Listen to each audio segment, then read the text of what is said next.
Yeah, buddy. I gotta get an R6. Hey, it's the Gold Baron. So if you're looking to just see how the speed comparison is between the R6 and the R7, go ahead and skip over to the time stamp. But I've owned two R6s, actually three now, and I've put almost 30,000 miles on them. And it was the first time I got to ride the R7, and so this video is about, hey, what did I think about it? Should you get it? Should you get an R7 or an R6? And just like kind of a gut perspective, just a quick review of the bike and what I thought. So right here, if you notice, I was checking out the brakes. The brakes feel phenomenal on this. I would say face value, they're going to feel way better than your R6 just because it's a much newer bike, and Yamaha, and it might be co-developed with Brembo. I'm not really sure on this bike, but brakes feel phenomenal. Man, one of the first things I noticed is that the transmission on this is not bad whatsoever, but the transmission on the R6 feels extremely solid, crisp, reliable, and extremely rare that you're going to miss shifts. And on this bike, it feels a little like a Suzuki. It's just not great. It's a little bit slippery, it's a little bit too smooth and not as crisp as you would like in a transmission, especially when you're hauling butt. I like the mirrors on this bike. I like the heads-up display. The clutch feels good. Brakes feel great, both front and rear. This bike, since it's a 3-cylinder, feels a little bit more narrow than the R6, which is nice, and I feel like it would be really great feeling around corners. The tank feels kind of long. I think some of that's just because it's a little bit longer of a tank, but it feels about the same lengthwise as the R6, and they're very similar in comfort-wise.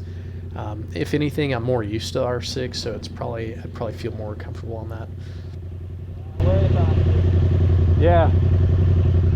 That's crazy. It's not as much faster as I thought it would be, but it's definitely fast. Well, we'll have to go on the highway. Like, you gotta really open it up. Man, I mean, it feels really good as it stands. However, dude, just the transmission and some quality stuff. And it's such a solid bike, but it's just not an R6. Like, the brakes feel phenomenal. Definitely better than the R6 face value, but man, I love it. But R6 rules, bro. So I look away right here, light turns green, I gotta rush to get into first gear and launch the bike, and great point to bring up. It launches really smooth. It's easy, it's great for a beginner rider. The clutch feels good. You've got that torque to get you off the line, but not do a crazy wheelie like you're on a 1000 and you give it a little too much throttle. With that being said, one thing I want to note that's really important, that's different between the R6 and the R7, that I really didn't like about the R7 is the vibrations. The R6, you can be in 6th gear going 30 miles an hour and it's smooth. You're not going to have much power, but it's smooth.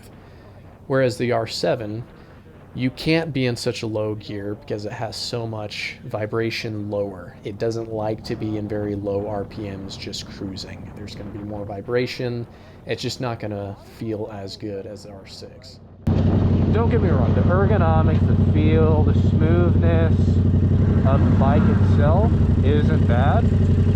The seat position is like a little bit better than the R6. It looks like a beautiful bike. Honestly, it feels like this tank is thinner and longer, but they're checking out your bike. Ease into it on the throttle, but like go all the way up.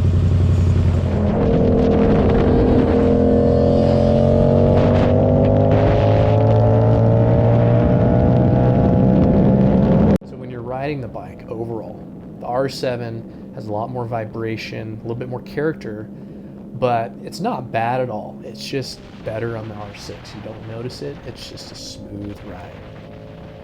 So we're about to do a little quick pull. It's not the best. You got to realize this guy has not ridden the R6 before, and I haven't ridden the R7, so we're not shifting great.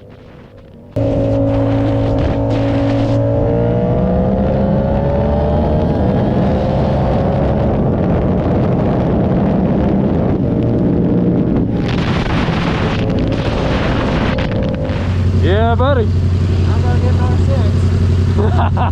R6.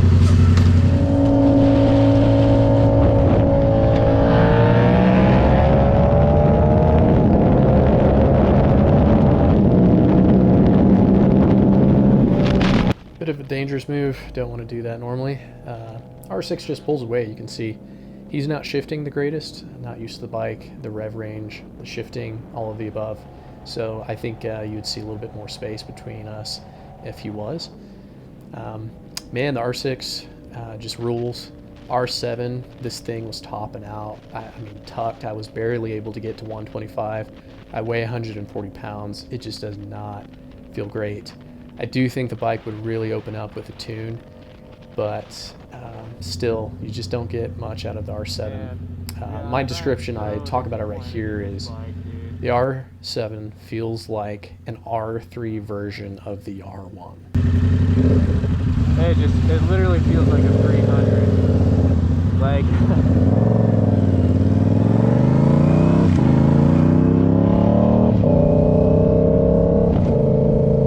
basically after like 50 miles an hour, this thing is gutless, where the R6 just like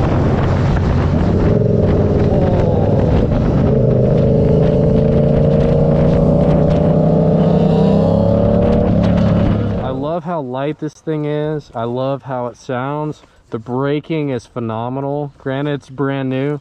It's stunningly beautiful, but man, it just does not have that raw ripping power. Nope. Like this is like pulls extremely hard until about 140, and this is like after like 90, 80, it's just like, oh man. Yeah. Yeah, dude, thanks for letting me ride it, man. Appreciate that. Yeah. So, in closing, the R7 is a great bike. I think it is a good beginner bike. It is not worth $10K for this sort of bike. It is well worth your money for sure to get an R6. The transmission is noticeably crisper and better on the R6. Not that it's bad on the R7. It just feels much more solid on the R6. I've got 40,000 miles on my R6, and it feels better than a brand new GSXR. And the R7 transmission kind of feels like a GSXR. Can't really explain it to you. You just have to ride it and see for yourself. Power, obviously, the power is much smoother. I love how the R6 has such a wide rev range. The R7, you're having to shift a lot. Six, just, yeah.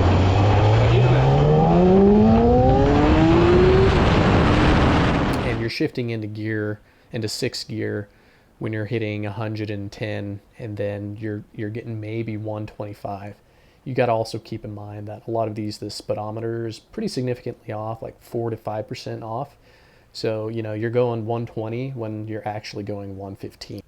Overall, definitely get the R6, guys. Like, I can't stress that enough. It's just the better bike for sure.